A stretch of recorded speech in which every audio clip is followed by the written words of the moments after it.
Hi guys, welcome back to channel. இன்னைக்கு நம்ம இந்த சைனீஸ் ட்ராமாவோட 4th பாடம் தான் பார்க்க போகிறோம். சரி வாங்க இப்போ நம்ம வீடியோக்குள்ளே போயிடலாம். லாஸ்ட் எபிசோடில் பார்த்தீங்கன்னா ஹீரோயின் வந்துட்டு ஹீரோக்கு நம்ம மேலே ஃபீலிங்ஸே இல்லை போலன்னு சொல்லி அவளே தப்பாக நினச்சிட்டு இருந்திருப்பா. இப்போ இந்த எபிசோடோட ஸ்டார்டிங்லேயே பார்த்தா இவங்க ஏதோ ஒரு ஆட் வந்து ஷூட் பண்ண போகிறதா சொல்லியிருப்பாங்கல்ல. ஸோ அந்த ஸ்பாட்டில் தான் காமிக்கிறாங்க. அதுக்கான வேலையெல்லாம் பார்த்துட்டு இருக்கும் போது இந்த அனங்காரம் வந்துட்டு ஒரு பொண்ணு கூட கான்ட்ராக்ட் சைன் பண்ணியிருப்பானே, அவள் தானே அதில் ஆக்ட் பண்ண போகிறா. ஸோ அவள் வந்துட்டு அதுக்காக ரெடி ஆகிட்டு இருக்கா. கூடவே அண்ணனும் பார்த்தா நின்றுட்டு இப்படி மேக்கப் பண்ணுங்க அப்படி மேக்கப் பண்ணுங்கன்ற மாதிரி சொல்லிட்டு இருக்கா. அந்த டைம்ல பார்த்து ஹீரோயின் பார்த்தா அங்கே வர அவள் வந்துட்டு ஏதோ ஒரு மேல் ஆக்டர் கூட கான்ட்ராக்ட் சைன் பண்ணியிருப்பாள். ஸோ அவனை தான் அங்கே கூட்டிகிட்டு வந்துட்டு இருக்கா. இது போல் இந்த பொண்ணுக்கிட்ட வந்துட்டு நீங்கள் 2 பேரும் சேர்ந்து தான் இந்த ஆடில் ஆக்ட் பண்ண போகிறீங்க. ஆல்ரெடி நீங்கள் நிறைய ஒர்க் சேர்ந்து பண்ணியிருக்கிறதுனால இதுலேயும் எந்த பிரச்சனையும் இல்லாமல் பண்ணி கொடுத்துட்டு போகணுன்ற மாதிரி சொல்லிட்டு ஹீரோயின் சொல்லிட்டு இருக்கும்போது அண்ணன் பார்த்தா டென்ஷன் ஆகுறான். ஏன் நீ என்ன நினச்சிட்டு இருக்கா? அவள் எனக்காக மட்டும்தான் தனியாக கான்ட்ராக்ட் சைன் பண்ணுறேன்னு சொல்லி ஒத்துக்கிட்டா. நீ என்ன இப்போ புதுசாக வேறு யாரையோ கூட்டிகிட்டு வந்து 2 பேரும் சேர்ந்து தான் ஆக்ட் பண்ண போகிறாங்கன்னு சொல்கிற. இதை பற்றி நீ ஏன் முன்னாடியே என்கிட்ட இன்ஃபார்ம் பண்ணல? யாரை கேட்டு நீ இந்த முடிவு எடுத்தேன்ற மாதிரி கேட்கும்போது ஆல்ரெடி இது போல் ஆட்ல நான் சேஞ்சஸை கொண்டு வந்திருக்கேன்னு சொல்லி எல்லாருக்குமே மெயில் போட்டிருக்கேன். அதை பார்த்துட்டு போர்ட் ஆஃப் டைரக்டர்ஸில் இருந்த எல்லாருமே ஓகே சொல்லி அப்ரூவலும் கொடுத்துட்டாங்க. ஆனால் வைஸ் பிரசிடென்ட் உங்களுக்கு மட்டும்தான் மெயில் பார்க்குற அளவுக்கு கூட டைம் இல்லை போல், அந்த அளவுக்கு நீங்கள் தான் பிஸியாக இருக்கீங்களேன்ற மாதிரி சொல்லிட்டு ஹீரோயின் சொல்லுவோம். இவனுக்கு அப்போ தான் புரியுது இவன் மெயில் போட்டிருக்கா போலன்னு சொல்லிட்டு. ஆனாலும் இவன் அப்போ வரைக்கும் அதை எடுத்து பார்க்கவே இல்லை. ஹீரோயினும் நீ மெயிலை பார்க்காம விட்டது உன்னோட தப்பு, இப்போ வந்து என்கிட்ட கேட்டீங்கன்னா என்னால் எதுவுமே பண்ண முடியாதுன்ற மாதிரி சொல்லிட்டு ஏதோ ஒரு நெக்லஸ் செயினை மட்டும் எடுத்து அந்த ஆக்ட்ரஸ் பொண்ணுக்கிட்ட கொடுத்துட்டு இதை வச்சு தான் நீங்கள் ஃபஸ்ட்டு ஷூட் பண்ணணும், அதுக்கு எல்லாமே ரெடி பண்ணிக்கோங்கன்ற மாதிரி சொல்லிட்டு இவ பாட்டுக்கு அங்கேருந்து கிளம்பி போயிடுறா. ஹீரோயின் கூட்டிகிட்டு வந்தாலே அந்த மேல் ஆக்டர் அவன் பார்த்தா இந்த பொண்ணுக்கிட்ட வந்து கை கொடுக்கலான்னு சொல்லிட்டு பேசினா இந்த பொண்ணு கண்டுக்கவே மாட்டேங்கிறா. அந்த காரணம் தனியாக கூட்டிகிட்டு வந்து என்ன நினச்சிட்டு இருக்கீங்க? என்னை மட்டும் தனியாக வச்சு ஷூட் பண்ண போகிறதா சொல்லி தானே என் கூட நீங்கள் கான்ட்ராக்ட் சைன் பண்ணுங்க. ஆனால் இப்போ பார்த்தா இவனை வேற கூட்டிகிட்டு வந்திருக்கீங்க. இதெல்லாம் நீங்கள் என்கிட்ட முன்னாடி சொல்லவே இல்லையன்ற மாதிரி கேட்கும்போது எனக்கே தெரியாதுமா, அவளே ஏதோ முடிவு எடுத்திருக்கான்னு நினைக்கிறேன். ஸோ வேறு வழியே இல்லை, இதை பண்ணி தான் ஆகணும். உனக்கு நான் பேசின பேமெண்ட்டை விட எக்ஸ்ட்ரா கூட கொடுக்கறதுக்காக கம்பெனி கிட்ட பேசுகிறேன். தயவு செஞ்சு பிரச்சனை மட்டும் இல்லாமல் இதை பண்ணி கொடுத்துருங்கன்ற மாதிரி சொல்லிட்டு இவனும் அந்த பொண்ணுக்கிட்ட கெஞ்சிட்டு இருக்கான். இப்படி அனங்காரம் வந்துட்டு அந்த பொண்ணுக்கிட்ட நின்று பேசிட்டு இருக்கும் போது இதை பார்த்தா ஹீரோயின் வந்து ஃபோட்டோ எடுத்து யாருக்கும் அனுப்பி விடுறா. யானுக்கு அனுப்புறாளா என்னன்றதுலாம் தெரியல. அந்த டைம்ல பார்த்தாங்க யாரோ ஒருத்தர் வந்து நீங்க யாரோ ஜூஸ் ஆர்டர் பண்ணீங்களே அது யாருன்ற மாதிரி கேட்கும்போது அண்ணங்காரன் தான் ஆர்டர் பண்ணியிருப்பான் போல, நான் தான்ற மாதிரி சொல்லிட்டு அந்த ஜூஸை வாங்கிட்டு ஓப்பன் பண்ணிட்டு வேகமாக திரும்பும் போது அந்த ஜூஸ் எல்லாம் பார்த்தா ஹீரோயின் அங்கே தான் பக்கத்தில் உட்காந்துட்டு இருந்திருப்பா. அவன் மேலேயே கொட்டிடுது. இவன் தெரிஞ்சே பண்ணல, தெரியாம தான் பண்ணிட்டான். ஆனால் ஹீரோயினுக்கு செம்ம கடுப்பாயிருச்சு. எப்போ பாரு உனக்கு இதே வேலையா போச்சுன்ற மாதிரி சொல்லிட்டு ஒன்றும் பிரச்சனை இல்லை, நீங்கள் இங்கே வேலையை பாருங்க, நான் வீட்டுக்கு போகிறேன்ற மாதிரி சொல்லிட்டு அவள் அங்கேருந்து கிளம்பி போயிடுறா. ஆனால் வீட்டுக்கு வந்ததுக்கு அப்புறமா தான் தெரியுது அவளுக்கு வந்து ஃபீவரே இருக்கு போல. ஸோ அதனால ஒரு மாதிரி டயர்டாக படுத்துட்டு இருக்கா. அப்போ தான் அவளுக்கு பார்த்தா சின்ன வயசில் வந்துட்டு இந்த எக்ஸாம் எழுத முடியாமல் ஒரு சுச்சுவேஷன் இருந்துச்சுல. ஸோ அதுக்கப்புறமா பார்த்தா அவங்க அப்பா வந்து இவ்வளோ திட்டிருப்பாரு போல, நீ ஏன் எப்போ பாரு இப்படியே இருக்க, ஒரு விஷயத்தில் கூட உங்கள் அண்ணன் மாதிரி பொறுப்பாக இருக்க மாட்டியான்னு சொல்லிட்டு அவன் கூட கம்பேர் பண்ணி இவ்வளோ திட்டிட்டு இருக்க. பின்னாடி இருந்த அனங்காரம் பார்த்தா இதெல்லாம் கேட்டுட்டு அவள்கிட்ட பபோ காட்டி அவ்வளோ ஒழுங்கேற்றிட்டு இருக்கான். இதெல்லாம் பார்த்துட்டு ஹீரோயின் ஒரு மாதிரி ஃபீல் பண்ணிட்டே இருந்தவ அவங்க அப்பா திட்டுறதுலையே அவள் பார்த்தா அந்த இடத்துல அப்படியே மயங்கி போத்துன்னு விழுந்துட்டா. ஆனால் அதுக்கப்புறம் என்ன நடந்துச்சுன்றதுலாம் தெரியல. ஸோ இப்போ இதெல்லாம் இங்கே இவன் நினச்சி பார்த்துட்டு ஒரு மாதிரி ஃபீல் பண்ணிட்டே படுத்துட்டு இருக்கும்போது தான் அவளுக்கு பார்த்தா கரெக்டாக ஹீரோ கிட்ட இருந்து ஒரு வாய்ஸ் நோட் வருது. அதை ஓப்பன் பண்ணி என்னன்னு சொல்லி கேட்குறா. ஹீரோ பார்த்தா எனக்கு தெரியும், ஏன்னு சொல்லியிருக்கா ஆல்ரெடி உனக்கு நைட் ஆனால் தூக்கம் வராது, உனக்கு ஏதோ பிரச்சனை இருக்குன்னு சொல்லி. ஸோ இப்போவும் நீ தூங்காமல் கஷ்டப்பட்டுட்டு இருக்கீன்னா இறங்கி கீழே வா, நான் உங்ககிட்ட கொஞ்சம் பேசணுன்ற மாதிரி தான் அனுப்பியிருக்கான் போல. ஸோ அதை கேட்டோடனே இவளுக்கு ஒரு மாதிரி தூக்கி வாரி போடுது. எது கீழே வரணுமா? அப்போ இவனை இப்போ கீழே தான் இருக்கானான்னு சொல்லிட்டு உடனே பார்த்தா ஹீரோ பார்க்கறதுக்காண்டி கீழே தான் வரா. வந்து பார்க்கும்போது அவனும் பார்த்தா அங்கே தான் வெயிட் பண்ணிட்டு இருக்கான். என்னாச்சு, எதுக்காக இந்த டைமில் இங்கே வந்திருக்கேன்ற மாதிரி கேட்கும்போது இல்லை நைட் ஆனால் உனக்கு தூக்கம் வராது, இன்சோம்னியா ப்ராப்ளம் இருக்குன்னு சொல்லி இப்போ தான் ஏன்னு சொல்லி எனக்கு தெரிய வந்துச்சு. ஸோ அதனால தான் நீ நிம்மதியாக தூங்குறதுக்காக உனக்கு சில திங்ஸ்லாம் வாங்கிட்டு வந்திருக்கேன். அது மட்டும் இல்லாமல் இதில் வந்துட்டு ஜாஸ்மின் ஃப்ளவரும் இருக்குது, இதை எப்பயுமே உன்னோட பெட்ரூமில் வச்சுக்கோ, நல்ல தூக்கம் வரும்ன்ற மாதிரி சொல்லிட்டு இவன் எல்லாத்தையும் சொல்லிட்டு இருக்கும்போது அவளும் பார்த்தா அப்போ இது எல்லாமே ஏன்னு சொன்னதுனால தான் நீ பண்ணுறியான்ற மாதிரி கேட்குறான். அப்படி கிடையாது, நானாக தான் பண்ண வந்தேன்ற மாதிரி சொல்லிட்டு ஹீரோ ஏதோ சொல்ல வரதுக்குள்ளேயுமே இல்லை ஒன்றும் பிரச்சனை இல்லை நீ கிளம்பு நான் வீட்டுக்கு போகிறேன்ற மாதிரி சொல்லிட்டு ஹீரோயின் ஒரு மாதிரி தும்பிட்டே பேசிகிட்டு இருக்கா. அதை பார்த்தோன்னே ஹீரோக்கு வந்துட்டு என்னாச்சு, ஏன் இப்படி தும்பிட்டே இருக்கேன்ற மாதிரி கேட்கும்போது அப்போ தான் அவனை டச் பண்ணி பார்க்குறா. பார்த்தா அவளுக்கு ஃபீவர் இருக்குன்றது இவனுக்கு இப்போ தான் தெரிய வருது. உடனே நீ மேலே வா, உனக்கு நான் சூப் பண்ணி தரேன், அதை குடிச்சிட்டு நீ ரெஸ்ட் எடு, அதுக்கப்புறம் எல்லாமே சரியாயிரும்னு சொல்லிட்டு இவனே பார்த்தா மேலே கூட்டிகிட்டு வந்து அவளை படுக்க வச்சுட்டு அவளுக்காக எல்லாத்தையுமே பார்த்து பார்த்து பண்ணிட்டு இருக்கான். அப்போ தான் ஹீரோயினும் வந்து யோசிக்கிறான், இப்போ மட்டும் நம்ம மேலே கேரிங்காக அக்கறையாக நடந்துக்கிறான், ஆனால் அன்னைக்கு நம்ம டெஸ்ட் பண்ண எல்லாத்துலேயுமே ஃபெயில் ஆனானே அதெல்லாம் ஏன்ற மாதிரி சொன்னவ பக்கத்தில் ஒரு பூ மாதிரி இருக்குது, அதை எடுத்து அதுலேருந்து ஒரு பெட்டல்ஸாக பிரித்து பார்த்துட்டு இவனுக்கு நம்மளை பிடிச்சிருக்கா பிடிக்கலான்ற மாதிரி பார்த்துட்டு இருக்கா. அந்த டைமில் பார்த்து ஹீரோவும் கரெக்டாக சூப்பெல்லாம் செஞ்சு எடுத்துகிட்டு வந்து இந்தா இதை குடின்ற மாதிரி பக்கத்தில் வைக்கவும் இவ தான் அந்த பூவை வச்சு விளையாடிட்டு இருந்தால. ஸோ ஹீரோ வந்ததையே கவனிக்காமல் உனக்கு என்ன பிடிச்சிருக்கான்ற மாதிரி அவனையே பார்த்து டேரெக்டாக கேட்டுருவோம். ஹீரோவும் கொஞ்ச நேரம் அவளையே ஒரு மாதிரியா பார்த்தவன், ஆமா எனக்கு ஒண்ணு பிடிச்சிருக்குன்ற மாதிரி பட்டுன்னு ஆன்சர் பண்ணிட்டான். அதை கேட்டோன்னே இவளுக்கு என்ன பதில் சொல்றதுனே தெரியல. 2 பேரும் ஒரு மாதிரி திருட்டு மொழி முழிச்சிட்டு இருக்கும்போது ஹீரோ பார்த்தா பட்டுன்னு இவளோட கையவும் பிடிச்சிக்கிறான். ஹீரோயினுக்கு வந்து ஒரு மாதிரியா இருக்கு. உடனே இவளே அவனுடைய கையெல்லாம் விட்டுட்டு, இல்ல இதுக்கப்புறம் நானே என்ன பாத்துக்கிறேன், நீ கிளம்பி வீட்டுக்கு போ, லேட் ஆயிடுச்சுன்ற மாதிரி சொல்லிட்டு ஹீரோவை பார்த்து அங்க இருந்து அனுப்பி விட்டுறா. அவன் ஏதோ சொல்றதுக்காண்டி வரான். பட் அது எதையுமே இவ கேட்கறதுக்கு ரெடியா இல்ல. இப்போதைக்கு இவ இங்க இருந்து போறதே நல்லதுன்னு சொல்லிட்டு இவ பார்த்தா அவன் அங்க இருந்து அனுப்பி விட்டுறா. ஆனா அவன் போனதுக்கு அப்புறமா யோசிச்சுட்டு இருக்கா, அவன் உண்மையாவே தான் நம்ம கிட்ட அப்படி சொல்லிட்டு போனானா, இல்ல நம்மளா எதுவும் பிரம்மையில நினைச்சுக்கிட்டோமான்ற மாதிரி யோசிச்சவ அப்புறமா தூங்கலான்னு சொல்லிட்டு போகும்போது ஹீரோ வந்துட்டு அவளுக்காக திங்ஸ் எல்லாம் வாங்கிட்டு வந்து கொடுத்துருப்பான்ல, அவ தூங்கணும்னு சொல்லிட்டு. ஸோ அதெல்லாம் ஒரு மாதிரி பார்த்துட்டு இருக்கா. அவளுக்கு ஒரு மாதிரி ஹாப்பியா தான் இருக்கு. கட் பண்ணி அடுத்த நாள் பார்த்தா ஆஃபீஸில் தான் காமிக்கிறாங்க. அண்ணங்காரன் வந்துட்டு ஆஃபீஸ்க்குள்ள வந்து பார்க்கும்போது அங்கே பார்த்தா ஒரு ஸ்டாஃபையும் காணும், யாருமே இல்லை. இவன் பார்த்துட்டு என்ன யாரையுமே காணும், இன்னுமா யாருமே ஆஃபீஸ்க்கு கிளம்பி வரலன்ற மாதிரி பார்த்துட்டே இருந்தவன், இதுதான் சாக்கு, இது எப்படியாச்சும் அப்பா கிட்ட போட்டு கொடுத்துடணும்னு சொல்லிட்டு உடனே ஃபோன் எடுத்து வீடியோ ரெக்கார்ட் பண்ண ஆரம்பிச்சிட்டான். பாருங்கப்பா, நீங்கள் அவளை நம்பி கம்பெனி கொடுத்தீங்கல்ல, ஆனால் அவள் எந்த லட்சத்தில் கம்பெனியை பார்த்துக்கிறான்னு சொல்லி நீங்களே பாருங்க. இப்போ வரைக்கும் ஒரு ஸ்டாஃபும் இங்கே வந்து ஒர்க் பண்ண ஸ்டார்ட் பண்ணவே இல்லை. இப்படிலாம் இருந்தால் எப்படிப்பா கம்பெனி முன்னேறும்? அவளை நம்பி பொறுப்பெல்லாம் கொடுத்துட்டு நீங்கள் பாட்டுக்கு வேற அங்கே ஹாயாக வீட்டில் உட்காந்துட்டு இருக்கீங்க. இதெல்லாம் சரிப்பட்டே வராது. முதல்ல பொறுப்பை என்கிட்ட கொடுங்கன்ற மாதிரி சொல்லிட்டு இவன் வீடியோ ரெக்கார்ட் பண்ணிட்டே இருக்கும்போது அந்த இடத்துக்கு பார்த்தா கரெக்டாக ஏன் இருக்கால செக்ரட்டரி அவங்க வந்துடுறா. அவளை பார்த்ததுமே, செல்லோ நீ வந்துட்டியா, எனக்கு தெரியும் இந்த கம்பெனிலேயே எனக்கு அப்புறம் இந்த கம்பெனி மேலே அக்கறை இருக்க ஒரே ஆள்னா அது நீ மட்டும்தான். அதனால தானே ஃபர்ஸ்ட் ஆளாக கிளம்பி வேலை பார்க்கறதுக்காக வந்திருக்கேன்ற மாதிரி சொல்லிட்டு பேசிட்டு இருக்கும்போது அவள் பார்த்தா ஆல்ரெடி இவன் மேலே செம்ம கடுப்பில் இருக்கா போல. ஸோ ஒரு மாதிரி கோவமாகவே பேசுகிறா. என்னம்மா ஆச்சு, ஏன் நீ இந்த அளவுக்கு கோவமாக பேசுகிறேன்ற மாதிரி சொல்லிட்டு இவனும் நிலம புரியாமல் அவகிட்ட வளைஞ்சிட்டு இருக்க. நீங்கள் என்ன நினச்சிட்டு இருக்கீங்க? கொஞ்சம் கூட உங்கள் தங்கச்சி மேலே நீங்கள் பாசமாகவே இருக்க மாட்டீங்களா? ஏன் எப்போ பாரு அவங்களை இந்த அளவுக்கு கஷ்டப்படுத்தி பார்த்துட்டே இருக்கீங்கன்ற மாதிரி சொல்லிட்டு இவ பாட்டுக்கு திட்ட ஆரம்பிச்சிட்றா. இவனுக்கு ஒன்றுமே புரியல. அட இருமா, இப்போ நான் என்ன பண்ணிட்டேன்னு சொல்லி நீ இப்படி திட்டிட்டு இருக்க, என்ன பண்ணேன்னு கொஞ்சம் புரியுற மாதிரி சொல்லு, அப்போ தானே எனக்கும் புரியும். திட்டுறதா இருந்தாலும் காரணம் தெரிஞ்சுக்கிட்டு திட்டணும்லன்ற மாதிரி கேட்கும்போது, நீங்கள் பண்ணதுக்கெலாம் உங்களுக்கு காரணம் வேற சொல்லிட்டு இருக்கணுமா? அன்றைக்கி என்னென்னா அவங்கள வேணும்னே கீழே விழ வச்சு அவங்க காலில் அடிப்படை வச்சிங்க. நேற்றுக்கு என்னென்னா அவங்க மேலே ஜில்லுன்னு ஜூஸை ஊற்றி அவங்களுக்கு ஃபீவரே வர வச்சுட்டீங்க. அவங்க எந்த அளவுக்கு கஷ்டப்படுறாங்கன்றத நீங்கள் கூட இருந்து ஒரு நாளாச்சும் பார்த்துருக்கீங்களா? அட்லீஸ்ட் உங்கள் தங்கச்சியாக நினைக்கலனாலும் உங்கள் ஃபேமிலியில் ஒரு பொண்ணாவாச்சும் நினச்சி அவங்கள கொஞ்சம் நல்லபடியாக ட்ரீட் பண்ணலாம்ல. ஏன்னா அவங்க அந்த அளவுக்கு கஷ்டப்படுறத பார்த்துக்கிட்டு என்னால் அமைதியாகவே இருக்க முடியல. இது எல்லாத்துக்கும் காரணம் நீங்கள் தான் நினைக்கும் போதே எனக்கு உங்கள் மேலே செம கோவமாக வருதுன்ற மாதிரி சொல்லிட்டு இவ பாட்டுக்கு கோவத்தில் பேசிகிட்டு இருக்கா. இவனுக்கே ஒரு மாதிரி கஷ்டமாக தான் ஆயிடுச்சு. ஏன்னா இவன் இதுக்கு தெரியாமல் தானே அவன் மேலே அந்த ஜூஸை கொட்டி விட்டுருப்பான்.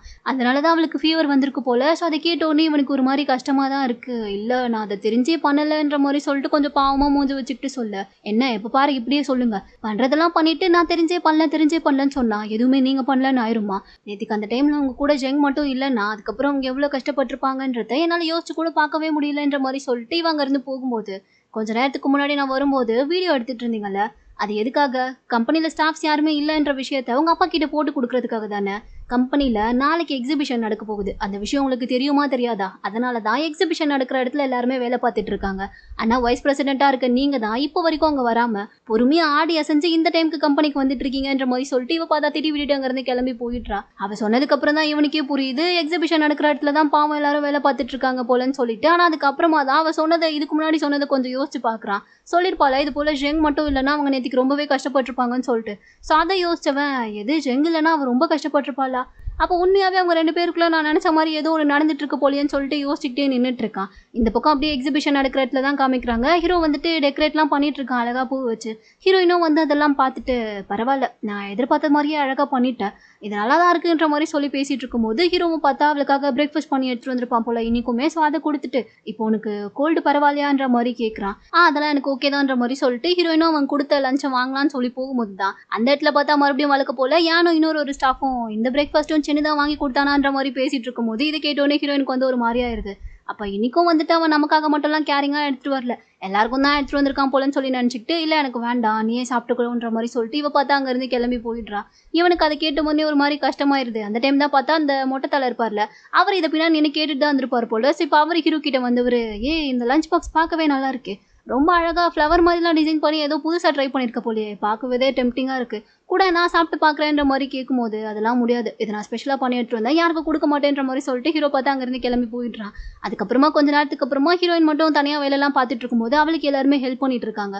அதெல்லாம் பார்த்துட்டு இவளும், என்ன இருந்தாலும் கொஞ்சம் எல்லாரும் சேஃபாக பண்ணுங்க, ஃப்ளவர் பாட்லாம் எடுத்துகிட்டு போகும்போது உங்கள் காலில் போட்டுக்காமல் சேஃபாக எடுத்துகிட்டு போங்கன்ற மாதிரி சொல்லிட்டு இருக்கும்போது ஹீரோ பார்த்தா அதெல்லாம் கேட்டுட்டு தான் நின்றுட்டு இருந்திருப்பான். ஸோ அதை யோசிச்சுட்டே இருந்தவன், அவன் நம்ம மேலே கோவமாக இருக்கா போல, ஸோ அவகிட்ட போய் பேசி பார்ப்போன்னு சொல்லிட்டு கரெக்டாக வரும்போதே அங்கே சைடில் இருந்த டேபிள் மேலே பார்த்தா தெரியாமல் காலில் இடிச்சிக்கிறான். அதை பார்த்துட்டு ஹீரோயினும் கொஞ்சம் பதறி போய் என்ன ஆச்சுன்ற மாதிரி கேட்கும்போது இவ இந்த அளவுக்கு பதறாளா, கொஞ்சம் நம்ம மேல கேரிங்கா இருக்காளா இல்லையான்றத நம்மளும் டெஸ்ட் பண்ணி பார்த்துருவோம்னு சொல்லிட்டு ஹீரோ உடனே அவனுக்கு பெருசாலாம் ஒன்றும் வலிக்கல, இருந்தாலும் உடனே அவளோட கையை பிடிச்சிக்கிட்டு ஐயோ ரொம்ப வலிக்குது கொஞ்சம் என்ன ஆச்சுன்னு பாருன்ற மாதிரி சொல்லிட்டு கத்தும்போது ஹீரோயின் வந்து அவன் கொடுக்குற ஆக்டிங்லேயே கண்டுபிடிச்சிட்டான், ஏன்னா அந்த அளவுக்கு மட்டமாக அவன் ஆக்ட் பண்ணிட்டு இருக்கான். ஸோ உடனே அவளே அவன் கையை எடுத்து விட்டுட்டு ஒன்றும் இருக்காது, கொஞ்ச நேரம் போய் ரெஸ்ட் எடுத்துட்டு அதுக்கப்புறமா வேலையை பாருன்ற மாதிரி சொல்லிட்டு இவன் அங்கேருந்து போக பார்க்குறான். பட் அப்பவும் வந்துட்டு ஹீரோ வீட்டில் என்னாச்சு, என் மேலே நீ எதுவும் கோவமா இருக்கியா என்ன, ஒருவேளை நீ எனக்கு கிஃப்டாக கொடுத்த அந்த கப்பை நான் தெரியாதனமா ஏனுக்கு கொடுத்ததுனால தான் நீ இப்படி என் மேலே கோவமா இருக்கியான்ற மாதிரி கேட்கும்போது அதுவும் பாதி உண்மைதானே. ஸோ ஹீரோயின் வந்து இதை அவன் கரெக்டாக கண்டுபிடிச்சிட்டான்னு என்ன சொல்கிறதுன்னு தெரியாமல் லைட்டாக கொஞ்சம் முழிக்கிறா. இருந்தாலும் அப்படிலாம் ஒன்றும் கிடையாதுன்ற மாதிரி சொல்லி சமாளிக்கும் போது அப்படியே நான் பண்ணி கொடுத்த பிரேக்ஃபாஸ்ட்டை நீ சாப்பிட்லன்ற மாதிரி கேட்குறான். அது எனக்கு சாப்பிட பிடிக்கல, அது மட்டும் இல்லாமல் இதுக்கப்புறம் நீ எனக்கு இது மாதிரி பிரேக்ஃபாஸ்ட்லாம் டெய்லி பண்ணி எடுத்துகிட்டு வந்து கொடுக்கணும்னு எந்த அவசியமும் இல்லை. ஏன்னா நாளைக்கு இந்த எக்ஸிபிஷன் நடந்து முடிஞ்சதுக்கப்புறமா நம்மளுடைய கான்ட்ராக்டும் முடிஞ்சிடும். ஸோ அதுக்கப்புறம் இனிமேல் நீங்கள் வேலை பார்க்கணுன்ற எந்த அவசியமும் இல்லை, அதனால் இதுக்கப்புறம் எதுவுமே நீ பண்ண வேணான்ற மாதிரி சொல்லிட்டு இவ பார்த்தா அங்கேருந்து கிளம்பி போயிடுறா. பட் அவள் பேஸ்ட் போனது கேட்கும் போதே இவனுக்கு ஒரு மாதிரி கஷ்டமாக இருக்குது, லைட்டாக கொஞ்சம் ஃபீல் பண்ணிட்டு தான் நின்றுட்டு இருக்கான். சரின்னு சொல்லிட்டு அதுக்கப்புறமா வேலையை வச்சு பார்ப்போம்னு சொல்லி அவன் வேலையெல்லாம் பார்த்துட்டு இருக்கும்போது தான் அந்த இடத்துக்கு பார்த்தா ஹீரோயினோட அண்ணா வந்துட்டு நான் உங்ககிட்ட தனியாக பேசணுன்ற மாதிரி ஹீரோ கூட்டிகிட்டு வந்து தனியாக பேசிகிட்டு இருக்கான். உனக்கும் என் தங்கச்சிக்கும் என்ன சம்மந்தம்ன்ற மாதிரி கேட்கும்போது என்ன சம்மந்தமா இருந்தா உங்களுக்கு என்னன்ற மாதிரி ஹீரோவும் திமிரா கேட்குறான். எது என்ன சம்மந்தமா, நான் அவளுடைய அண்ணன், நான் கேட்டா நீ அதுக்கான பதிலை என்கிட்ட சொல்லிதான் ஆகணும்ன்ற மாதிரி சொல்லும்போது எது அண்ணனா, அவளை புலி பண்ணும் போதுலாம் உங்களுக்கு தெரியலையா அவ உங்களுடைய தங்கச்சின்னு சொல்லி, இந்த அளவுக்கு அவளை அன்னைக்கு கஷ்டப்படுத்துனீங்க, அவளை கீழே விழ வச்சுங்க, உங்களாலதான் அன்னைக்கு அவளுக்கு ஃபீவர் கூட வந்துச்சு, அதெல்லாம் உங்களுக்கு தெரியுமான்ற மாதிரி கேட்கும்போது அதெல்லாம் அண்ணன் தங்கச்சிக்குள்ள நடக்கிற பிரச்சனை, நான் அவளை அடிப்பேன் திட்டுவேன் என்ன வேணாலும் பண்ணுவேன், அது எனக்கு இருக்க உரிமை, அதெல்லாம் நீ ஏன் கேட்குற, உனக்கு அவளை பிடிச்சிருக்கா, நீ அவளை எதுவும் லவ் பண்றியான்ற மாதிரி கேட்கும்போது ஹீரோ பார்த்தா கொஞ்சம் கூட யோசிக்கல, ஆமா இப்ப அதுக்கு என்னன்ற மாதிரி கேட்டுடுறான். உண்மையாவே அவ மேல உனக்கு லவ்வா இல்ல சும்மா பணத்துக்காக இப்படி நடிச்சிட்டு இருக்கியான்ற மாதிரி கேட்கும்போது பணத்துக்காக நடிக்கிறவன் ஒன்றும் நான் கிடையாது, நீங்க எந்த அளவுக்கு ஏன லவ் பண்றீங்களோ அதே அளவுக்கு தான் நானும் உங்க தங்கச்சியை லவ் பண்றேன்ற மாதிரி சொல்லும்போது வாய மூடு, ஏன் கூடலாம் நீ உன்னை கம்பேர் பண்ணிக்கிற அளவுக்கு நீ ஒன்றும் அந்த அளவுக்கு நல்லவன் கிடையாதுன்ற மாதிரி அண்ணன் பார்த்தா ரொம்ப டென்ஷன் ஆகி பேசிட்டு இருக்கான். இந்த மாதிரி டென்ஷன் ஆகி பேசுறதுனால ஒரு பிரயோஜனமும் கிடையாது, நீங்கள் எந்த அளவுக்கு உங்கள் தங்கச்சியை கஷ்டப்படுத்திருக்கீங்கன்றது எனக்கு நல்லாவே தெரியும். ஸோ அதனால் இதுக்கப்புறமும் அவளை நீங்கள் கஷ்டப்படுத்துறதை பார்த்துக்கிட்டு நான் சும்மா இருப்பேன்னு மட்டும் நினைக்காதீங்க, இதுக்கப்புறம் அவளை ஏதாச்சும் நீங்கள் பண்ணணும்னு சொல்லி நினச்சிங்கனாலே அதுக்கப்புறம் நான் என்ன பண்ணுவேன்றதை நீங்கள் வெயிட் பண்ணி பார்ப்பீங்கன்ற மாதிரி சொல்லிட்டு ஹீரோ பார்த்தா ஹீரோயிசம்லாம் காட்டிகிட்டு இருக்கான். இவனும் டே ரொம்ப பேசாத, நான் அவளுடைய அண்ணன், நான் என்ன வேணாலும் பண்ணலாம், அதுக்கு எனக்கு எல்லா உரிமையும் இருக்குன்ற மாதிரி சொல்லிட்டு இவனும் பார்த்தா பதிலுக்கு பேசிட்டே இருக்க, நீங்கள் வெறும் வாய் ஜோக்கு தான்ன்றது எனக்கு நல்லாவே தெரியும், அதனால சும்மா இப்படி பேசி விளையாட்டு காட்டி டைமை வேஸ்ட் பண்ணாமல் எனக்கு வேலை இருக்கு என்ன விடுறீங்களான்னு சொல்லி இவங்க ரெண்டு பேரும் பேசிட்டு இருக்கும் போதே அந்த இடத்துக்கு பார்த்தா கரெக்டாக ஹீரோயின் வந்துடுறா. அவளை பார்த்ததுக்கப்புறம் ரெண்டு பேரும் பார்த்தா இவ்வளோ நேரம் பேசிட்டு இருந்த சண்டையெல்லாம் நிறுத்திட்டு அப்படியே கொஞ்சம் கேஷுவலாக நின்றுட்டு இருக்கானுங்க. ஹீரோயினும் வந்து பார்த்துட்டு நீங்கள் ரெண்டு பேரும் என்ன இங்கே வந்து தனியாக பேசிகிட்டு இருக்கீங்க, என்ன விஷயன்ற மாதிரி கேட்கும்போது அண்ணங்கார பார்த்தா அது ஒன்றும் இல்லை, கிளைமேட் இங்கே கொஞ்சம் நல்லா இருந்துச்சு, அதனால தான் சும்மா இந்த பக்கமாக வாக் போனால் நல்லா இருக்கும்லன்னு சொல்லி நாங்கள் ரெண்டு பேரும் சும்மா பேசிகிட்டு இருந்தோம், மற்றபடி ஒன்றுமே இல்லையேன்ற மாதிரி சொல்லிட்டு ஹீரோயினுக்கு பின்னாடி வந்தவன் மவனே நான் எப்பயுமே உன்னை பார்த்துட்டு தான் இருப்பேன், பார்த்து ஜாக்கிரதையாக நடந்துக்கோன்ற மாதிரி சொல்லிட்டு சைக்கிளே காட்டிட்டு அங்கேருந்து போயிடுறான். ஹீரோயினும் அவன் போனதுக்கப்புறமா ஜீரோ கிட்ட தான் வந்து கேட்குறா, என்னாச்சு அவன் எதுவும் உன்னை மிரட்டினானா இல்லை வேற எதுவும் உன்கிட்ட பேசினானா என்ன விஷயன்ற மாதிரி கேட்கும்போது இல்லையே ஒன்றும் இல்லை, சும்மா அவர் இங்கே வந்தார் நாங்கள் ரெண்டு பேரும் பேசிகிட்டு இருந்தோம், அது மட்டும் இல்லாமல் அவர் வேற யானுக்கு ஏதோ ப்ரொப்போஸ் பண்ண போகிறாராம், அதனால தான் என்கிட்ட கொஞ்சம் ஃப்ளவர்லாம் ஆர்டர் பண்ணுறதுக்காக பேசிகிட்டு இருந்தாருன்ற மாதிரி சொல்லி சமாளிக்கும் போது இது யானுக்கு ப்ரொப்போஸ் பண்ண போகிறானா, அதுக்காக வந்து உன்கிட்ட ஃப்ளவர் கேட்டானான்ற மாதிரி ஹீரோயின் கொஞ்சம் டவுட்டாக தான் கேட்குறா. ஆமாம் உனக்கு ஏன் நம்பிக்கை இல்லையா நான் சொல்கிறதுலன்ற மாதிரி சொல்லிட்டு ஹீரோ கேட்டுட்டு இருக்கா. அன்னைவா அதுக்கப்புறம் பெருசாக அவன்கிட்ட எதுவுமே கேட்கல, சரின்னு சொல்லிட்டு இப்போ அடுத்த ஹீரோயின் பார்த்தா யான் கிட்ட வந்து எனக்கு என்னவோ ஷெங்குக்கு உன்னை தான் பிடிச்சிருக்குன்னு நினைக்கிறேன்ற மாதிரி சொல்லிட்டு இருக்கா. இந்த டவுட் அவளுக்கு எதனால வந்துச்சுன்றது தெரியல. இதை கேட்டோடனே யானே ஷாக் ஆகுறா, எது அவனுக்கு என்ன பிடிச்சிருக்கா, இது எப்போல இருந்து எப்போ நடந்துச்சுன்ற மாதிரி கேட்கும்போது அதான் எனக்கும் தெரியல, ஆனால் என் அண்ணனும் அவனும் மொட்டை மாடியில் நின்று பேசிகிட்டு இருந்ததை நான் பார்த்தேன், ரெண்டு பேரும் ஏதோ சண்டை போடுற மாதிரி தான் பேசிகிட்டு இருந்தாங்க, ஆனால் நான் போய் கேட்டதுக்கப்புறம் அண்ணன் பார்த்தா ஏதோ ஒரு காரணத்தை சொல்லி சமாளிச்சிட்டாங்கிறது போகிறான், இவன் பார்த்தா வேறு ஏதோ ஒரு காரணத்தை சொல்லி சமாளிக்கிறான். ஸோ அதெல்லாம் வச்சு பார்க்கும்போது கண்டிப்பாக ஷெங்குக்கு ஒன்று பிடிச்சிருக்குன்னு நினைக்கிறேன். அந்த விஷயம் தெரிஞ்சதுனால தான் எங்கள் அண்ணன் போய் அவன் கிட்ட சண்டை போட்டுட்டு இருந்திருக்கான். அதான் நான் கரெக்டாக அந்த இடத்துல போய் என்னாச்சுன்னு சொல்லி கேட்கும்போது ரெண்டு பேருமே சமாளிச்சுட்டு அங்கேருந்து போயிட்டாங்கன்ற மாதிரி சொல்ல இதை கேட்டோன்னே இவளால் நம்பவே முடியல, அதுக்கெல்லாம் வாய்ப்பே இல்லை, எனக்குலாம் என்ன சுத்தமாக பிடிக்காது, ஏன்னா நான் அவனோட டைப் கிடையாது, அவனும் என்னோட டைப் கிடையாது, அது மட்டும் இல்லாமல் நீங்கள் எதை வச்சு முதல்ல இதை கெஸ் பண்ணுறீங்கன்ற மாதிரி ஹீரோயின் கிட்ட கேட்கும்போது ஏன்னா நான் அவனுக்கு ஆசையாக கிஃப்டாக கொடுத்த அந்த கப்பை அவன் உன்கிட்ட தானே கொடுத்தான், அதுலேயே எனக்கு இது புரியுதுன்ற மாதிரி சொல்லும்போது இவ பார்க்குறா, அந்த கப்பை வச்சா நீங்கள் இந்த அளவுக்கு யோசிக்கிறீங்க, உண்மையை சொல்லணும்னா அவன் எனக்கு அந்த கப்பை கொடுக்கவே இல்லைன்ற மாதிரி சொல்லிட்டு இவ பார்த்தா அப்பதான் ஒரு ஃபிளாஷ்பேக்கை சொல்றா. ஆக்சுவலா இவள தானே வந்துட்டு ஹீரோ கிட்ட இருந்து அந்த கப்பை கேட்டு வாங்கி புடுங்கிட்டு போயிருப்பா. அதுக்கப்புறம் ஹீரோ வந்துட்டு அதை பெருசா எடுத்துக்காம அவன் பாட்டுக்கு உட்காந்து வேலையை பார்த்துட்டு இருக்கும் போதுதான் எதர்ச்சியா அந்த ஃபைலை எடுத்து பார்க்கும்போது அதுக்குள்ள அந்த நோட் ஹீரோயின் எழுதி வச்சுட்டு போயிருப்பாள். அது கூட அந்த வேலை பார்க்குற லேடி வந்துட்டு தெரியாதரமா எடுத்து அந்த ஃபைல்குள்ள சொருகி வச்சுட்டு போயிருப்பாங்களே, அதை வந்து ஹீரோ பார்த்துருப்பான். ஸோ அதை பார்த்ததுக்கு அப்புறம் தான் அந்த கப்பை வச்சுட்டு போனது அவதான் சொல்லி அவனுக்கு தெரியவே வந்திருக்கும். உடனே என்ன பண்ணியிருப்பான், ஏன் கிட்ட வந்துட்டு அந்த கப்பு கொஞ்சம் நீ ஏன் கிட்டே திரும்ப கொடுத்துட்றியான்ற மாதிரி கேட்குறான். ஏன்னு பார்த்துட்டு என்ன நீ இப்படி பண்ணுற, எனக்காக தானே ஆசையாக அந்த கப்பை நான் வாங்கிட்டு வந்தேன், இப்போ வந்து இப்படி திரும்பி கேட்குறியே, இதெல்லாம் நல்லா இருக்கான்ற மாதிரி கேட்கும்போது இல்லை அந்த கப்பு எனக்கு ரொம்ப முக்கியம் கொஞ்சம் கொடுக்குறியான்ற மாதிரி கேட்கும்போது இவன் வந்துட்டு இல்லை என்னால் முடியாது, இது லிமிடெட் எடிஷன் கப்பு, உனக்கு வேணும்னா நீ புதுசாக கிடைச்சதுன்னா வாங்கிக்கோ, அது மட்டும் இல்லாமல் இதை நான் யூஸ் பண்ணிட்டேன்ல அது எப்படி உனக்கு கொடுக்க முடியுன்ற மாதிரி சொல்லிட்டு அவள் தான் பார்த்தா அதை கொடுக்காம அவன்கிட்டயே வச்சுருந்துருப்பா. சரின்னு சொல்லிட்டு ஹீரோவும் பார்த்தா சரி அட்லீஸ்ட் நீ இதை என்கிட்ட தான் கொடுக்க மாட்டேன்னு சொல்லிட்டேன், உன்கிட்ட வந்து யாராச்சும் இந்த கப்பு உன்கிட்ட எப்படி வந்துச்சு, இதை உனக்கு யார் கொடுத்தான்ற மாதிரி கேட்டா தயவு செஞ்சு யாருக்கிட்டையுமே இதை நான் தான் உனக்கு கொடுத்தேன்னு சொல்லிடாத, நீயா வாங்கின மாதிரி சொல்லு, அப்போதான் எனக்கு கொஞ்சம் நிம்மதியாக இருக்கும்ன்ற மாதிரி சொல்லும்போது எனக்கு ஒன்றுமே புரியல, எதுக்கு நான் அப்படி சொல்லணும், ஏன் நீ இப்படி சொல்கிறேன்ற மாதிரி கேட்கும்போது அது ஒன்றும் இல்லை, யாராச்சும் வந்து உங்ககிட்ட இந்த கப்பை பற்றி கேட்கும்போது நீ நான் தான் உனக்கு கொடுத்தேன்னு சொல்லிட்டீனா அதுக்கப்புறம் அவங்க வந்து என்ன வாங்கி கொடுக்க சொல்லி கேட்பாங்கல்ல, இது வேறு லிமிடெட் எடிஷன் சொல்லி நீயே சொல்லிட்டியா, அப்புறம் என்னால் அவங்களுக்குலாம் வாங்கி கொடுக்க முடியாமல் போயிடுச்சுன்னா எனக்கு தானே கஷ்டமாகும், அதான் அப்படி சொன்னேன்ற மாதிரி சொல்லி சமாளிச்சுட்டு இருக்கான்.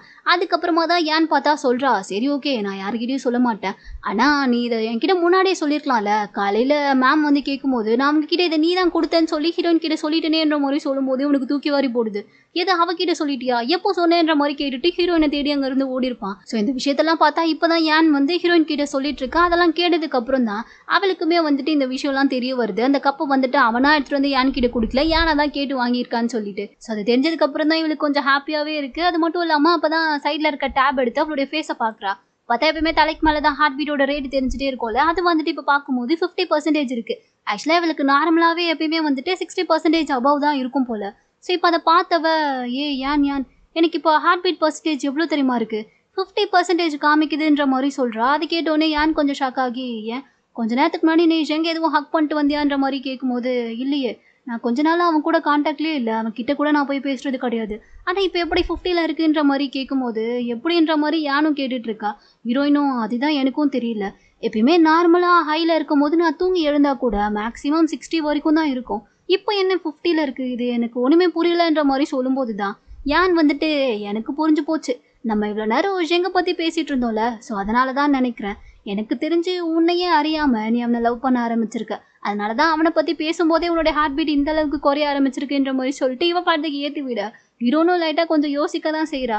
அதெல்லாம் பார்த்துட்டு யானும் என்ன லைட்டாக கொஞ்சம் யோசனை கரெக்டுன்னு சொல்லி தோண ஆரம்பிக்குதோ, உண்மையாக தான் அவங்களுக்கு அவனை பிடிச்சிருக்கா என்னன்ற மாதிரி கேட்கும்போது இவ உடனே அப்படிலாம் ஒன்றும் கிடையாது, உன்கிட்ட நான் என்ன வேலை கொடுத்தேன், ஏதோ ஒரு கான்ட்ராக்டை சைன் பண்ணணும் அதை ரெடி பண்ணி கொண்டு வந்தேன்னு சொன்னேன், போ அதை போய் எடுத்துருவான்ற மாதிரி சொல்லிட்டு இவ பார்த்தா ஏன் அங்கேருந்து அனுப்பி விட்டுடுறா. ஏனோ சரி இப்போ வேணா சமாளித்து அனுப்பிடலாம், ஆனால் எப்பயுமே இது முடியாதுன்ற மாதிரி சொல்லிட்டு அங்கேருந்து போகும்போது தான் கரெக்டாக ஆப்போசிட்டில் பார்த்தா அண்ணங்காரன் வரான். அவன் இவளை பார்த்த உடனே செல்லோன்னு சொல்லிட்டு அப்படியே இழிக்க அவள் பார்த்தா வாய மூடுன்ற மாதிரி சொல்லிட்டு இவ பாட்டுக்கு அங்கேருந்தே கிளம்பி போயிடுறா. அண்ணனும் இப்போ இங்கே ஹீரோயின் கிட்ட தான் வந்து பேசுறதுக்காண்டி வந்திருப்பான் போல. ஸோ இப்போ ஹீரோயின் பார்த்துட்டு என்னாச்சு எதுக்காக இப்போ இங்கே வந்திருக்கேன்ற மாதிரி கேட்கும்போது அவன் பார்த்தா அன்றைக்கி ஆக்சுவலாக அவளுக்காண்டி ஒரு ஹீல் ஸ்லிப்பர் வாங்கியிருப்பான்ல, அதை இப்போ தான் கொடுக்குறதுக்காகவே வந்திருப்பான் போல். ஸோ அதை எடுத்து கொடுக்குறான். என்னது இதுன்ற மாதிரி ஹீரோயின் கேட்கும்போது உனக்கு தான் நாளைக்கு எக்ஸிபிஷன் பார்ட்டி நடக்க போகுதுல்ல, ஸோ அதுக்கு நீ இதை போட்டுட்டு வான்ற மாதிரி கொடுக்குறான். இவன் பார்த்துட்டு எதுக்கு இதெல்லாம், எனக்காக கிஃப்டாக எதுவும் வாங்கிட்டு வந்தியா, தங்கச்சி மேலே அவ்வளோ பாசமா என்னன்ற மாதிரி கேட்கும்போது நினப்பு தான், நான் என் உனக்குலாம் கிஃப்டாக வாங்கிட்டு வந்து கொடுக்க போகிறேன், எப்படியும் நாளைக்கு எக்ஸிபிஷனில் அப்பாவே வந்துட்டு நீ ஏதாச்சும் தப்பு பண்ணியிருந்தீங்கன்னா கம்பெனி பொறுப்பு தூக்கி என் கிட்ட கொடுக்க போகிறாருல, அது மட்டும் இல்லாமல் நான் தான் அந்த ஆடுக்கான கான்ட்ராக்ட் எல்லாம் கூட சைன் பண்ணியிருக்கேன், ஸோ கண்டிப்பாக நாளைக்கு நீ தோற்று தான் போக போகிற, அதனால அதுக்கு ஒரு ஆறுதல் பரிசாக தான் இதை நான் உன்கிட்ட கொடுக்குறேன், ஸோ நீ அதுவும் கற்பனைலாம் கண்டுக்காதேன்ற மாதிரி சொல்லிட்டு இவன் கொடுத்துட்டு அங்கேருந்து கிளம்பி போயிடுறான். ஆனால் உண்மையாகவே அவளுக்காக தானே இதை வாங்கிட்டு வந்திருப்பான், அதை சொல்லாமல் தான் போகிறான். பட் ஹீரோயினுக்கு அது புரியுது, என்னதான் வெளியே சண்டை போடுற மாதிரி அவன் நடிச்சாலும் உள்ளுக்குள்ள கொஞ்சம் பாசம் இருக்குன்றத இவளுமே புரிஞ்சுக்கிறா. அப்படியே அதை பார்த்துட்டு ஒரு மாதிரி சிரிச்சுக்கிட்டே உட்காந்துட்டு இருக்கா. இப்போ அடுத்த சீனில் பார்த்தா ஹீரோயின் வந்துட்டு நாளைக்கு எக்ஸிபிஷன் இருக்கு இல்லையா, ஸோ அதுக்காக ட்ரெஸ் பர்ச்சேஸ் பண்ணலான்னு சொல்லிட்டு தான் வந்திருப்பா போல். ட்ரெஸ் எல்லாம் என்ன செலக்ட் பண்ணலான்னு சொல்லிட்டு வச்சு பார்த்துட்டு இருக்கும்போது தான் அந்த கடைக்கு பார்த்தா கரெக்டாக ஹீரோவும் வரா. ஹீரோ வந்து இவளை பார்த்துட்டு இந்த ட்ரெஸ் உனக்கு நல்லா தான் இருக்குது, இதை கூட நீ வாங்கிக்கலான்ற மாதிரி சொல்லும்போது இவன் அப்போ தான் ஹீரோ வந்துருக்கிறதே பார்க்குறா. நீ என்ன இங்கே வந்திருக்கேன்ற மாதிரி கேட்கும்போது இல்லை நாளைக்கு எக்ஸிபிஷனில், ஸோ அதனால் எப்படியும் நானும் கொஞ்சம் நீட்டாக ஃபார்மலாக ட்ரெஸ் பண்ணால் தானே நல்லாயிருக்கும், அதனால தான் ட்ரெஸ் பர்ச்சேஸ் பண்ணுறதுக்காக வந்தேன்ற மாதிரி சொல்லிட்டு அவனும் அவனுக்காக கோட் ஷூட்லாம் பார்த்துட்டு இருக்கும்போது ஒரு ட்ரெஸ்ஸை எடுக்கிறான், அவனுக்கு அது ரொம்ப பிடிச்சிருக்கு. ஆனால் ப்ரைஸ் தான் அவனுக்கு ஏற்ற மாதிரி இல்லை, ரொம்ப விலை அதிகமாக இருக்குது போல். ஸோ அதை பார்த்த உடனே அவன் வச்சுட்டு இது நல்லாவே இல்லை, நான் வேறு ஏதாச்சும் போய் பார்த்துட்டு வரேன்ற மாதிரி சொல்லிட்டு அங்கேருந்து போகலான்னு சொல்லி பார்க்கும்போது ஹீரோயினுக்கு அவன் என்ன நினச்சிருக்கான்றது புரியுது. ஸோ உடனே இல்லை இந்த ட்ரெஸ்ஸே உனக்கு நல்லா தான் இருக்குது, இதையே நீ வாங்கிக்கோன்ற மாதிரி சொல்கிறா. இல்லை எனக்கு இந்த ட்ரெஸ்ஸு பிடிக்கல, அது மட்டும் இல்லாமல் இது எனக்கு நல்லா இருக்கும்ன்ற மாதிரி தோணலை, ஸோ வேணாம் நான் வேறு பார்க்குறேன்ற மாதிரி சொல்லும்போது இல்லை நீ ட்ரையல் பண்ணி பாரு, கண்டிப்பாக இது உனக்கு நல்லா இருக்கும், ட்ரையல் பண்ணி பார்க்காமலே எப்படி தெரியுன்ற மாதிரி சொல்லிட்டு இவ பார்த்தா அவனை போட்டு வர சொல்லி அனுப்பி விடுறா. சரின்னு சொல்லிட்டு ஹீரோவும் போட்டுட்டு வரா. அவனுக்கு உண்மையாகவே ஆக்சுவலாக இந்த ட்ரெஸ் ரொம்ப பிடிச்சிருக்கு, ஆனால் விலை தான் அதிகமாக இருக்கே, ஸோ அதனால எனக்கு இது பிடிக்கலன்ற மாதிரி சொல்லும்போது அதெல்லாம் ஒன்றும் பிரச்சனை இல்லை, இந்த ட்ரெஸ் உனக்கு ரொம்ப சூப்பராக இருக்குது, இது உனக்கு கரெக்டாகவும் இருக்கும், நானே உனக்கு வாங்கி கொடுக்குறேன்ற மாதிரி சொல்லிட்டு இவளே பார்த்தா பில் பே பண்ணிட்டு அவனுக்கு அதை வாங்கியும் கொடுத்துட்றா. ஆனால் இப்போ வெளியே வந்ததுக்கு அப்புறமா தான் ஹீரோவை கிட்ட சண்டை போடுறான். நீ ஏன் எனக்கு இதை வாங்கி கொடுத்த, நான் என்னால் என் கிட்ட இருக்க காசை வச்சு என்ன வாங்க முடியுமோ அதை வாங்கியிருப்பேன்ல, அப்புறம் ஏன் நீ அவசரப்பட்டு எனக்காக இதுக்கு பே பண்ணேன்ற மாதிரி சொல்லும்போது இதில் என்ன இருக்குது, நாளைக்கு எக்ஸிபிஷனே என்னோட கம்பெனி சார்பாக தானே நடக்க போகுது, அதுக்கு நான் உனக்கு கொடுக்குற கிஃப்டாக கூட வச்சுக்கோயேன், எனக்காக நீ கான்ட்ராக்ட்லாம் சைன் பண்ணி ஹெல்ப் பண்ணியிருக்கல, ஸோ அதனால் இது இருக்கட்டும்ன்ற மாதிரி சொல்கிறா. ஆனாலும் இவனுக்கு வந்துட்டு அது ஒரு மாதிரி கொஞ்சம் சங்கடமாக தான் இருக்குது. சரி அதை புரிஞ்சுக்கிட்டு ஹீரோயினும் சரி ஒன்றும் பிரச்சனை இல்லை, இப்போ இது உனக்கு கிஃப்ட் கொடுத்தது பிடிக்கலன்னா நீ எனக்கு பதிலுக்கு எனக்கு டின்னர் பண்ணி கொடுத்துரு, அப்போ ஓகே தானேன்ற மாதிரி சொல்லவும் இவன் அதை கேட்டதுக்கப்புறம் தான் சரி வா இப்போவே நான் உனக்கு டின்னர் பண்ணி கொடுக்குறேன்னு சொல்லிட்டு அவளை பார்த்தா வீட்டுக்கு தான் கூட்டிகிட்டு வந்திருக்கான். அங்கே வந்து இவன் குக் பண்ணிட்டு இருக்கும்போது அப்போ தான் ஹீரோயின் வரா. நீ ஏன் சமைச்சிருவியா, நல்லா இருக்குமான்ற மாதிரி கேட்கும்போது எப்போயுமே இங்கே நான் தான் சமைச்சு நான் மட்டும் தனியாக தான் சாப்பிடுவேன், நான் நல்லா தான் சமைப்பேன், அது மட்டும் இல்லாமல் உனக்கு கூட நான் சமைச்சு கொடுத்துருக்கேன்ல, அப்புறம் என்னன்ற மாதிரி கேட்குறான். எனக்கு சமைச்சு கொடுத்துருக்கியா எப்போதுன்ற மாதிரி கேட்கும்போது நான் எத்தனை தடவை உனக்காக பிரேக்ஃபாஸ்ட் எடுத்துகிட்டு வந்து கொடுத்துருக்கேன், அது எல்லாமே உனக்காக நானாக குக் பண்ணது தான்ற மாதிரி சொல்லும்போது இவ அப்போ தான் கேட்குறா. அப்போது எனக்காக மட்டும் நீ குக் பண்ணினா மற்றவங்களுக்குலாம் நீ ஏதோ பிரேக்ஃபாஸ்ட் வாங்கி கொடுத்ததா சொன்னாங்களே அதெல்லாம் என்னதுன்ற மாதிரி கேட்கும்போது அவங்களுக்குலாமா நான் சமைச்சு கொடுக்க முடியும், உனக்கு மட்டும்தான் நான் குக் பண்ணதை எடுத்துகிட்டு வந்து கொடுத்தேன், அவங்களுக்குலாம் ஜஸ்ட் வெளியே இருந்து ஆர்டர் மட்டும் தான் பண்ணி கொடுத்தேன், ஏன்னா அவங்க தான் அதெல்லாம் கேட்டாங்கன்ற மாதிரி சொல்லும்போது இவளுக்கு அப்போ தான் புரியவே வருது நம்ம தான் இவனை அவசரப்பட்டு தப்பாக புரிஞ்சிட்டு இருந்திருக்கோன்னு சொல்லிட்டு. ஸோ உடனே அதெல்லாம் நினச்சி பார்த்துட்டு சிரிச்சிட்டு இருக்கான். அப்போ தான் இப்போ ஹீரோ கிட்ட அடுத்ததாக என்ன சொல்கிறான்னா, இது போல் நாளைக்கு நடக்க போகிற எக்ஸிபிஷனில் ப்ரெஸ் கான்ஃபரன்ஸும் நடக்கும், ஸோ அந்த இடத்துல வந்துட்டு எனக்கு அன்றைக்கி நடந்தது வந்து ஃபேக் மேரேஜ் தான், அது உண்மையான மேரேஜ் கிடையாதுன்ற உண்மையை நான் சொல்ல போகிறேன்ற மாதிரி சொல்கிறா. இதை கேட்டோடனே ஹீரோ ஃபஸ்ட்டு லைட்டாக கொஞ்சம் ஷாக் ஆகுறான். நல்லா யோசிச்சு தான் இந்த முடிவை எடுத்திருக்கியா, இதை சொன்னால் கண்டிப்பாக நிறைய பிரச்சனை வரும், அதுக்கெல்லாம் நீ தயாராக தான் இருக்கியான்ற மாதிரி கேட்கும்போது எப்படி இருந்தாலும் இது என்னைக்காச்சும் ஒரு நாள் சொல்லி தானே ஆகணும், அது மட்டும் இல்லாமல் நானாக சொல்லிட்டா கொஞ்சம் பிரச்சனை கம்மியாகவும் வாய்ப்பு இருக்குது, இதை வேற யாராச்சும் கண்டுபிடிச்சி வெளியே சொல்லிட்டாங்கன்னா அது இன்னும் பெரிய பிரச்சனையாகும், ஸோ அதுக்கு முன்னாடி நானாக இதை சொல்கிறது தான் நல்லது, ஸோ இதை நான் யோசிச்சு பார்த்து தான் முடிவு பண்ணியிருக்கேன்ற மாதிரி சொல்லும்போது இவளை இந்த அளவுக்கு தைரியமாக சொல்லவும் ஹீரோவும் வந்துட்டு சரி ஓகே ஒன்றும் பிரச்சனை இல்லை, நீ இந்த முடிவு எடுத்துட்டீங்கன்னா எப்பயுமே உனக்கு சப்போர்ட்டாக நான் அவன் கூட நிற்பேன்ற மாதிரி சொல்லிட்டு இருக்கான். அப்படியே கட் பண்ணால் இந்த பக்கம் வந்துட்டு ஆஃபீஸில் அண்ணங்காரனை தான் காமிக்கிறாங்க. அவன் இன்னும் விடுற மாதிரி இல்லை, யான் பின்னாடியே தான் சுற்றிட்டு இருக்கான். யானும் பார்த்துட்டு இவன் வேற என்னைய ரொம்ப டார்ச்சர் பண்ணுறானேன்னு சொல்லிட்டு உட்காந்துட்டு இருக்கும் போது தான் நேராக வரான். வந்தவன் ஒரு ஃப்ளவர் மாதிரி கொடுத்துட்டு நாளைக்கு நடக்க போகிற எக்ஸிபிஷனில் நீ என்னுடைய டேட்டா இருக்க சம்மதிப்பியான்ற மாதிரி கேட்கும்போது அவளும் பார்த்தா உங்களுக்கு தான் எவ்வளவோ அழகான பொண்ணுங்களை தெரியுமே, அவங்களெலாம் விட்டுட்டு நீங்கள் என்கிட்ட வந்து இதை கேட்குறீங்கன்ற மாதிரி கேட்கும்போது எவ்வளோ அழகான பொண்ணுங்க இருந்தாலும் என் கண்ணுக்கு எப்பயுமே நீ தானே செல்லம் அழகுன்ற மாதிரி சொல்லி ஐஸ் வைக்க, இந்த ஐஸ் வைக்கிற வேலைலாம் என்கிட்ட வேண்டாம், எனக்கு இதெல்லாம் சுத்தமாக பிடிக்காது, நீங்கள் முதல்ல என்னைக்கு உங்கள் தங்கச்சிக்கிட்ட நடந்துக்கிற விதத்தை மாத்துறீங்களோ அப்போ வேணா நான் கொஞ்சம் யோசிக்கிறேன்ற மாதிரி சொல்லிட்டு இவ பாட்டு அங்கேருந்து கிளம்பி போயிடுறா வழக்கம் போல். அப்படியே கட் பண்ணால் இந்த பக்கம் ஹீரோ ஹீரோனை தான் காமிக்கிறாங்க. இன்னைக்கு தான் வந்துட்டு ஆக்சுவலாக இந்த எக்ஸிபிஷன் நடக்க போகுது போல், ஸோ அதுக்காக தான் ரெண்டு பேருமே ரெடியாகி வந்துட்டு இருக்காங்க. ஹீரோயினும் பார்த்தா ரொம்ப அழகாக ரெடியாகி வரா. ரெண்டு பேருமே ஒன்றா தான் காரில் அந்த இடத்துக்கு வராங்க. அங்கே வந்து பார்க்கும்போது அண்ணங்காரன் பார்த்தா அவன் தான் ஏதோ இந்த எக்ஸிபிஷனுக்கான எல்லா வேலையும் அப்படியே பார்த்து பண்ணி வச்சா மாதிரி அங்கே இருக்க கிளைண்ட் கிட்டலாம் அவன் பாட்டுக்கு இஷ்டத்துக்கு அடிச்சு விட்டுட்டு இருக்கான். அது மட்டும் இல்லாமல் புதுசாக அவன் வந்துட்டு ஏதோ ஒரு டிசைனரை வச்சு ஒரு ஜுவல் வந்து டிசைன் பண்ணியிருப்பான் போல்.